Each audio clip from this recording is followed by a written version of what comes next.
Isabelle Maréchal. Tous les 3 mois, il faut que tu arrives avec un nouveau produit, là. Tout le temps. Mario Dumont. Comme on dit en québécois que ça a fessé, là. La rencontre, Maréchal Dumont. Je sais pas comment on va y arriver. Bonjour Isabelle. Oui, mais bonjour, qu'est-ce Mario. qui nous rend heureux ce matin? Tu m'intrigues, là. Plusieurs raisons, Mario, ce matin, d'être heureux. D'abord, le budget de la Société de transport de Montréal, la STM. Tu sais que depuis avant la pandémie, on n'est pas en budget équilibré. Or, on annonce aujourd'hui que pour la première fois depuis 4 ans, en 2025, le budget de la STM sera équilibré. Ah! À vous, la joie. Ah oui, mais il n'y a pas le choix, parce que la ministre Guilbeault a dit qu'elle ne bouchera plus leur trou, là. Mais non, mais pendant des années, on l'a pas fait. Je le sais. Et en plus, parlant de transport, tout se passe bien ce matin du côté du REM. Et tout se passe bien en général les vendredis.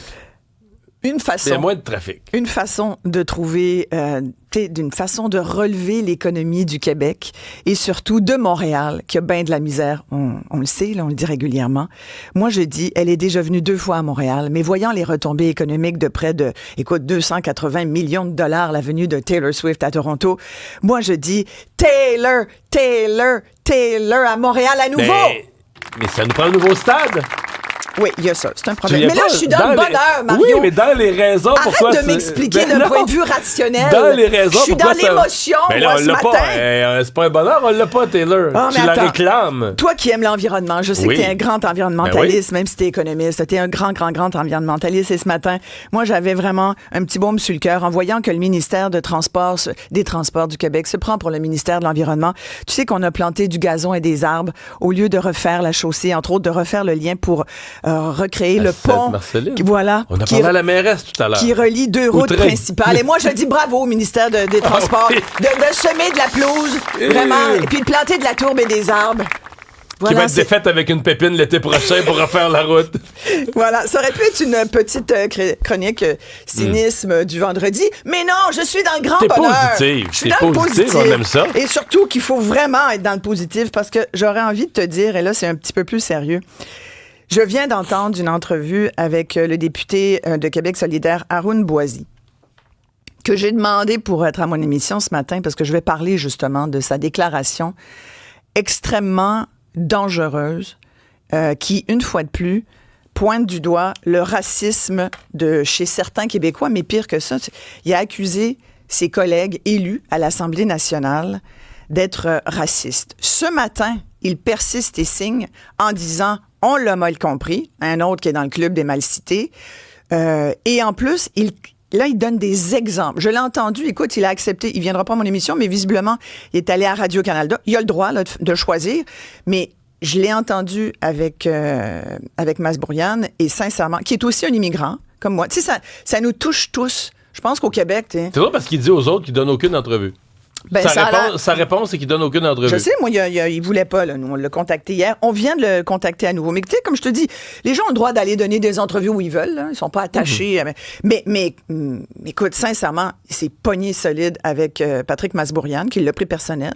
Et je le dis parce que, sincèrement, moi aussi, ça me touche comme immigrante. Puis ça m'écoeure qu'on pointe du doigt la société d'accueil qu'est le Québec. S'il y a une société qui est ouverte à l'immigration, c'est bien le Québec.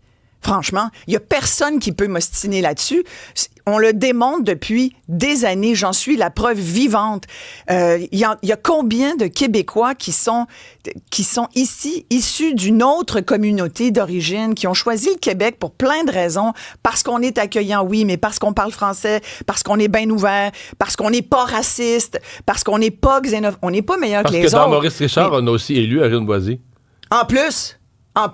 Et là, ce qu'il dit ce matin... Il semble oublier ça. Écoute, il oublie bien des affaires. Dans Maurice Richard, il n'y a pas 35% de Maghrébins, là. Parce que lui, il laisse entendre que les communautés...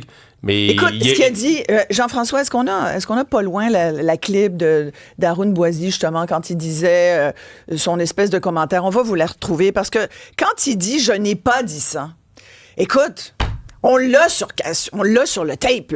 Il était filmé pendant ce gala. Mais il dit que c'était mal interprété. Mais mal interprété. Il n'y a pas combien de façons tu peux interpréter quelqu'un qui dit, on lui dit, est-ce que vous avez des exemples? Il dit, je n'ai pas dit que personnellement, j'ai vécu ça. Mais c'est sa première phrase. Mais ce qu'il a dit, c'est qu'il assiste quotidiennement à l'Assemblée nationale à la construction du racisme. Complètement. Il dit, mon Dieu, je vois ça tous les jours. Ben, si c'est pas toi qui le vois. Quand tu dis, mon Dieu, je vois ça tous les jours, tu témoignes de ce que tu vois, non?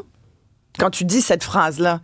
Et quand il dit, je vois tous les jours cette construction, l'autre maghrébin, il met les Noirs là-dedans, il met les Autochtones là-dedans aussi. Il dit qu'il voit toujours ça, cette construction à l'Assemblée nationale, donc par ses collègues, de cet autre qui est dangereux. Moi, je trouve que ses propos à lui sont dangereux. Et est-ce qu'on l'a? Est-ce qu'on a la clip, Jean-François, si on peut la faire entendre? Moi, j'aimerais de l'importance de ce qui se passe aujourd'hui dans la lutte contre le racisme. Le racisme, il n'y a pas de race évidemment humaine, il y a des races qui sont construites par la société, qui créent une catégorie à laquelle on assigne une culture qui, par définition, est dangereuse, qui est inférieure. Et au bout de 22 ans, ce que vous faites aujourd'hui est très important pour casser la construction de ces mécanismes du racisme. C'est d'autant plus important aujourd'hui que nous voyons malheureusement, et Dieu sait que je vois ça à l'Assemblée nationale tous les jours, la construction de cet autre. Ah voilà, donc c'est quand même... Mais il n'a pas dit ça. Ce qu'il vient de dire, il l'a pas dit. Il l'a pas dit, OK, non. OK. Écoute, il dit construction de race. Il y a des races construites qu'on construit. Et il parle de cette construction de l'autre comme étant dangereux. Si c'est pas de la xénophobie puis du racisme dont il vient d'accuser ses collègues. En plus, ce matin, il en remet une couche en accusant, donc, il implique le ministre Lionel Carman en disant que Lionel Carman a dit dans un point de presse que les problèmes de la DPJ étaient reliés aux immigrants. Il implique Christian Dubé, le ministre de la Santé, qui apparemment, selon M.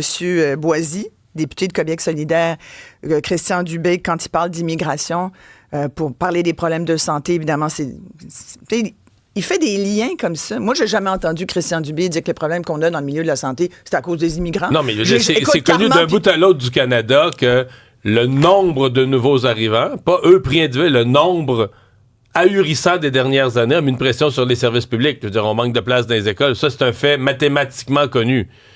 Mais... OK, mais est-ce que c'est...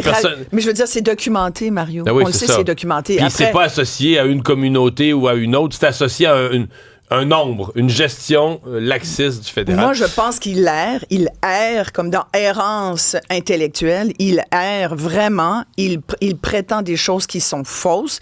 Hier, je disais que c'était, à mon avis, quelqu'un qui n'avait plus sa place dans le caucus de Québec solidaire. Puis là, c'est plus qu'une petite discussion avec les deux co-porte-parole parce qu'ils trouvent ça un peu malaisant. Là, c'est plus... Là, c'est... Franchement, là, il y a un enjeu. Là. Moi, je vais entendre Québec solidaire dire qu'ils ne se... Ils sont en congrès en fin de semaine. Ben oui, ils vont être en congrès. Je pense qu'ils vont parler de ça. L'occasion de parler de ça. Isabelle, merci beaucoup. J'en parle tout à l'heure, à mon émission. On t'écoute, 9h. Au revoir.